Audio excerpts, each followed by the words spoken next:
Republican hypocrisy rears its ugly head again.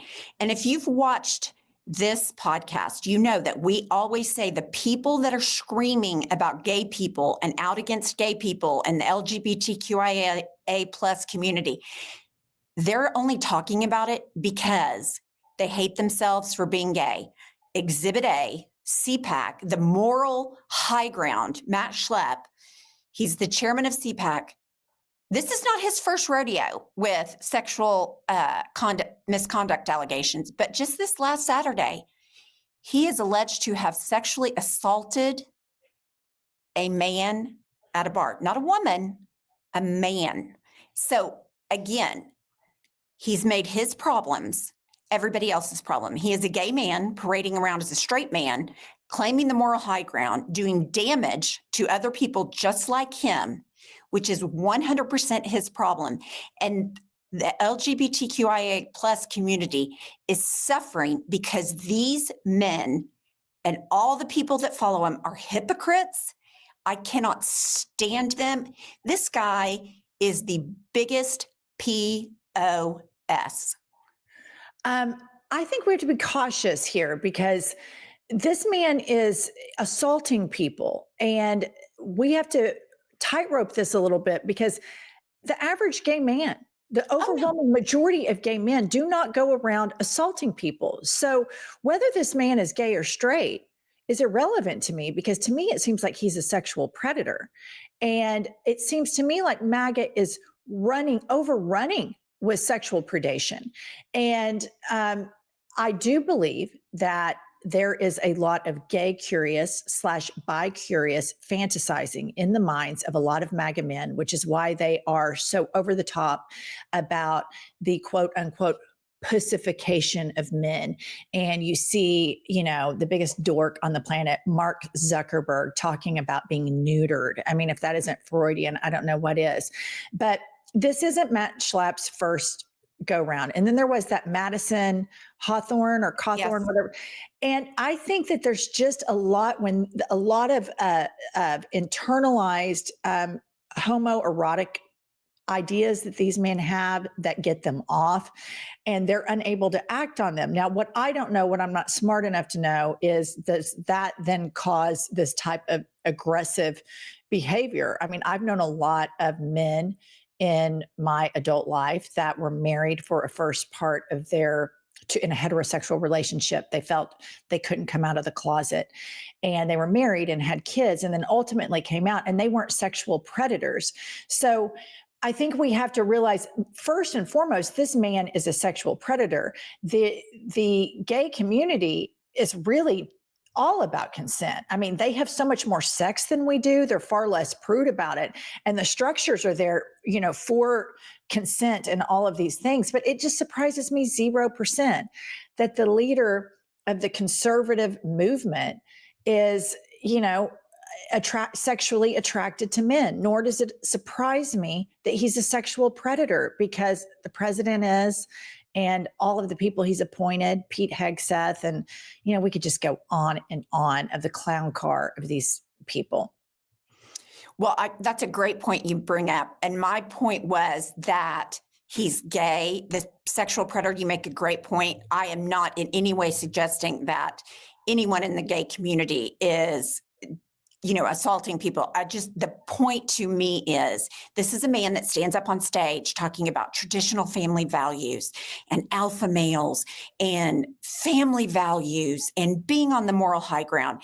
And yet this is the kind of behavior he does when he is off stage. And it is so typical, takes me back to the Republican National Convention, crash and grinder twice.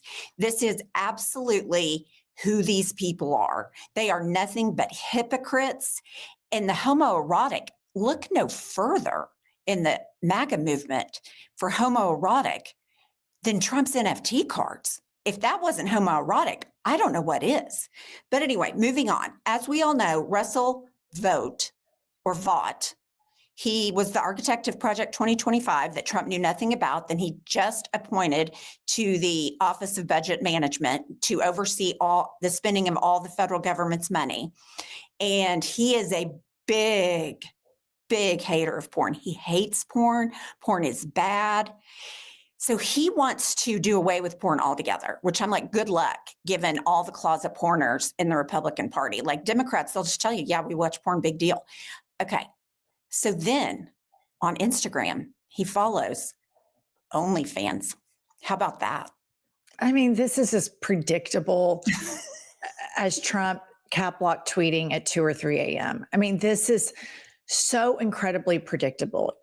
I just know for a fact from living in the Bible Belt that people that sit around and talk about sex and regulating sex, or gay people or trans people or drag queens, when we literally have first graders and kindergartners that are shot in their classrooms. Like, and this is something that we could actually do something about, but they're worried about gay people or drag shows. You know, they are completely hogtied sexually in their brain. You know that they're probably got issues down below as well. So this doesn't surprise me one bit, because I think that the MAGA movement, there's two issues. Number one, I feel like the abortion thing and women not being in positions of power is a way for them to be punitive, because I think they were raised in a biblical worldview, and they were told that sex is dirty until you're married. And then their moms probably caught them masturbating when they were younger, and they got in huge trouble, and they felt shame surrounding sex. So, but then they're hardwired when they see a woman, they feel this heat inside them, and they're sexually attracted to them, but they were indoctrinated to think that attraction is from Satan. And so, listener, we grew up in the Bible Belt, and I can tell you, like, from dating guys in high school and college, this is where they were. They felt guilty for wanting to have premarital sex. They felt guilty for being attracted to women. So when these men come of age, and if they haven't found enlightenment and they're still deeply indoctrinated into their faith, they choose a punitive way to treat women, the object of their desire. If we can punish them, then maybe they'll be less fuckable. If we keep them at home breeding babies, then maybe I won't want to fuck them as much. And I think this is what a lot of this is on Russell Vaught's thing. And then on the Matt Schlapp thing, I think you have a situation where he has been indoctrinated and told that there are only two ways that you can be: hetero, and then if you're a homo, again, that's from that guy, Satan. And I think that a lot of mainstream Americans don't realize that, particularly in our generation, in Gen X, there was this huge megachurch movement and this huge indoctrination of a huge portion of the population. And they are really troubled sexually. Like, I think it was a blowback and a correction from the boomers of the 1960s that were free and they were hippies and taking their bras off and stuff. And then Gen X, there was this prude thing that went on. And now we're seeing that actively be played out in the federal government and in these political parties.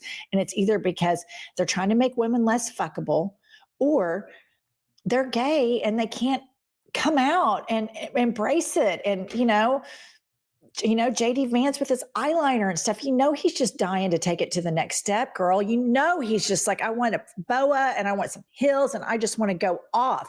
But instead, they have to control and be punitive towards other people. Yes. I mean, Mike Johnson, he has to have a conversion camp. He has to have his son monitor his porn use. I mean, these men are not sexually healthy on whole. And then you've got the whole line of sexual predators. So the moral high ground is a bunch of horse shit. Stick with us. We'll keep you updated.